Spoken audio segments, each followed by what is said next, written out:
Kamusta mga tol? Surprising na trade yung nangyari, no? James Harden na trade kay Darius Garland ng Cleveland Cavaliers. Kakaiba. Bay, tirahin na natin yan. Pero bago yan, at tsara muna tayo. Focus lang sa goal.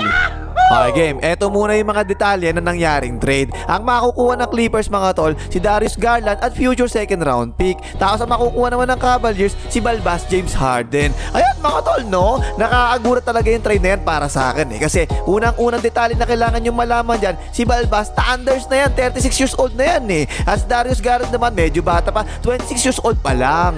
10 taon ang pagkakaiba, laki no? Pero si Balbas kasi mga tol, na medyo Thunders na, this season na nag-a-average siya 25.4 points, 4.8 rebounds at 8.1 assists per game. Mataas ha. Samantala si Darius Garland naman, ang average niya ngayong season 18 points, 2.4 rebounds at 6.9 assists per game. So lamang talaga si Balbas kung average lang pag-uusapan no? Pero kasi yung wala pang detalye dyan, eto, mababa talaga yung field goal percentage ni Balbas ngayon mga tol ha. Ilang taon na actually mababa ang field goal percentage dyan This season 41.9% lang siya sa field goals at 34.7% lang sa 3 points. Samantala si Garland naman medyo okay naman, 45.1% sa field goals at 36% sa 3 points. So lamang talaga si Garland sa percentage. Tapos syempre yung kontrata mga tol, hanggang next year pa ang kontrata ni Balbas ha. Pero isang malaking pero to player option si Balbas next season. Yan mga tol, big risk talaga yan no? Kasi may nabasa ako, hindi raw talaga nag-request ng trade si Balbas sa Clippers. Minsan kasi ginagawa ng mga NBA teams mga tol, kinakausap muna nila yung player nila kung interesado ba siya maglaro doon sa lilipatan niyan team. At kung interesado ba siya pumirma ng contract extension bago pa mangyari yung trade ha. Kaya merong assurance na kagad yung lilipatan na team, di ba? Natatagal pa sa kanila yung kukuha nilang player. Pero dito mga tol, parang wala ako nabasang ganun, kabaliktaran pa nga no? So ito, kung biglang umayaw si Balbas next year, nako po, pwede siya maging free agent na lang kagad next season ha. Samantalang ang kontrata naman ni Garland mga tol, hanggang 2028 pa. Around 42 million per year. Tingin ko actually mga tol, overpaid to Si Android number 2 naman, hanggang 2027 pa yung kontrata niya. At si Andre Paras naman, hanggang 2028 pa yung kontrata niya. So medyo set pa yung kontrata ng Clippers hanggang next year. Hoy, like mo hayop ka ha? Nawala na nga si Balbas, di ka pa rin magla-like, mag-like ka na! So ang tanong dyan mga tol, ano ba talaga nasa isip ng Cavaliers? Bakit nila kinuha si Balbas? Matanda na tapos pa-end na yung contract no? Tingin ko ganito yan mga tol ha. Last season, 64 wins ang Cavaliers. Ang taas diba? This season naman, pang-5 lang sila sa standing with 31-20 win-loss record. Ang dami pang na-injured sa kanila no? Lalo si Garland, palaging injured to 26 games pala siya naglalaro this season out of 51 games na ng Cavaliers ha. At parang hindi na effective si Garland ngayon mga tol no? Kung titignan mo yung plus-minus niya, minus 1.5 siya kahit na 13-30 ng win-loss record ng Cavaliers sa 26 games na naglaro si Garland this season. Samantalang last year, plus 6.7 siya sa plus-minus.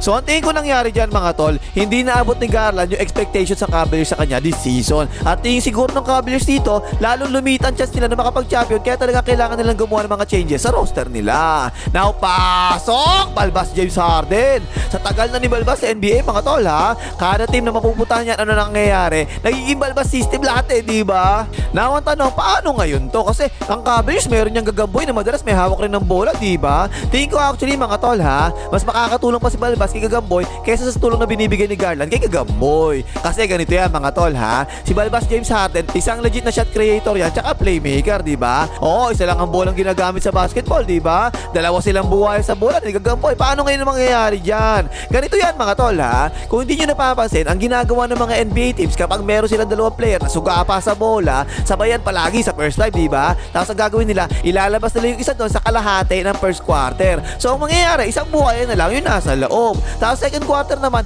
yung isa naman ngayon, yung ipapasok nila at magpapahinga naman yung naglaro ng first quarter. Ganon yun, nagigisyo ba yung ganon ha? Ganon mismo ang mangyayari dyan mga tol Sa kalahati ng first quarter, malamang ilabas kagad si Balbas. Tapos second quarter naman, si Gagamboy naman ngayon yung magpapahinga at si Balbas naman ngayon yung nasa loob. So sa bawat minuto ng laro ng Cavaliers, meron sila palagi isang ball dominant na player na nasa loob na kaya magdala ng opensa nila. At yan mga tol yan yung tingin kong main reason talaga kung bakit kinuha ng Cavaliers si Balbas. Kailangan nilang katabayin yung paggamit nila kay Gagamboy, di ba? Para pagdating naman ng playoffs, hindi naman pagod na pagod kagad si Gagamboy. Si Balbas ngayon yung tutulong para mangyari yun. Tsaka kung titingnan natin roster ng Cavaliers, di ba? Mga lab threat talaga yung matatangkad nila Si Afro, Jarrett Allen, tsaka si Mobley Dick, parehong lab threat yung dalawa na yan, di ba? At hanggang ngayon, magaling pa rin naman talaga si Balbas sa mga pick and roll Lahat halos ng sentro nakakasama si Balbas mga tol, di ba? Maganda talaga talaga nilalaro yung mga kapag kasabay nila si Balbas sa loob.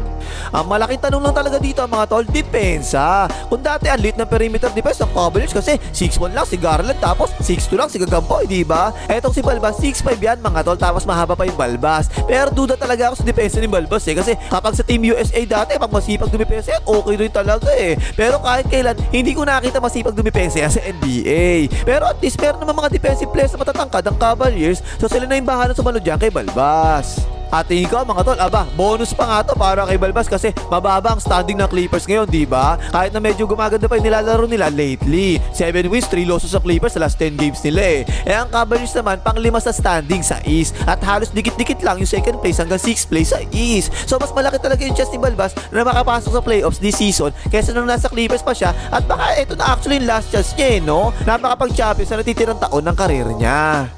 Now, syempre, sa Clippers naman mga tol, simple lang talaga yan Tingin ka mga tol, nagre-ready na ang Clippers sa pagtanda ni Android number 2. 34 years old pa si Android number 2 si Garland, 26 years old pa lang yan, bata pa, diba? At isang high potential na player talaga yan Pang-siyam sa standing ang Clippers ngayon mga tol At posible syempre na makapasok pa rin sila sa playoffs kasi medyo naghahali muna si Android number 2 no? Pero for sure mga tol 100% sure talaga ako, hindi nila maaagaw sa Warriors ang purok 8 kasi hanggang matapos ang season sa purok 8 pa rin ng Warriors. Purok 8 is live.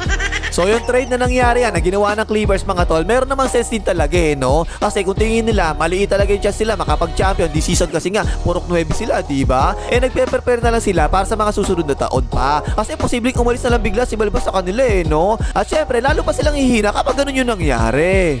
Anytime na hindi ka championship contender at kaya mo makakuha ng isang high potential na batang player, diba? Kapalit na isang Thunders na player na, talagang kailangan mong gawin yung trade na yun. Ganun lang ka-basic yung trade na yun para sa Clippers. Okay na Pangimagas, mag-like kayo, makita ni Balbas.